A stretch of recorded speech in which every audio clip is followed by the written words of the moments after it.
আসসালামু আলাইকুম রহমতুল্লাহ। সুপ্রিয় ফেসবুক বন্ধুগণ, আমার সামনে যে শিশু পেশেন্ট, ওনার নাম হচ্ছে তাউরিন আক্তার, ৮ বছর। উনি আসছেন আমার কাছে 22/10/2025 সালে।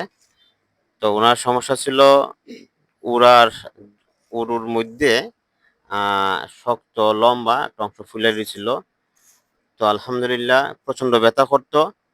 একবারে ওষুধেই 95% কমে গেছে, কোনো ব্যথা নাই এবং ফুলা নাই বললেই চলে। তো আমরা শুনবো ওনার কাছ থেকে। হ্যাঁ তাওরিন, তোমার যে ব্যথা করতে ফুল ছিল ওগুলো আছে? জি। হ্যাঁ, আমার কথা শোনো তাওরিন, তোমার যে এই ফুল ছিল ব্যথা করতো, ব্যথা করে এখন? না। ব্যথা করে? জি না। ব্যথা করে না। ফুলা আছে? জি। ফুলা আছে? আছে কতটুকু আছে? সামান্য। সামান্য। কত পার্সেন্ট কমছে?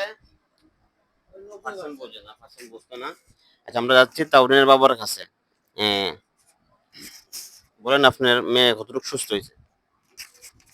জি, আমার মেয়ে আলহামদুলিল্লাহ ভালো সুস্থ হয়ে গেছে। আমি যেটা লেগে আইছিলাম আমি এটা ঠিক পাইছি বা ওষুধে কাজে দিছে। আর কি সমস্যা ছিল কমে আপনার গেছে। মেয়ের? কি সমস্যা ছিল আমার বলেন? মেয়ে ফিসলির উড়াতে চিপাই, ওই আমাদের এলাকার ভাষায় বলে যে এটা বাইমা। আমি এটার জন্য আসছিলাম, বেদনা করতো প্রচুর, মানে টাচ করা যাইতো না শরীরে। এখন বেদনা উঠনা কুস্তা নাই। আর ফোলা ফোলা আসলো, ফোলাও কমে গেছে, সামান্য কিছু রয়েছে, এটা ধরা যায় না। ধন্যবাদ। হ্যাঁ। আপনি কি খুশি মামুন হোসেন জি জি, চিকিৎসা নিয়ে? আলহামদুলিল্লাহ আমি অনেক অনেক খুশি। সকলকে ধন্যবাদ। আল্লাহ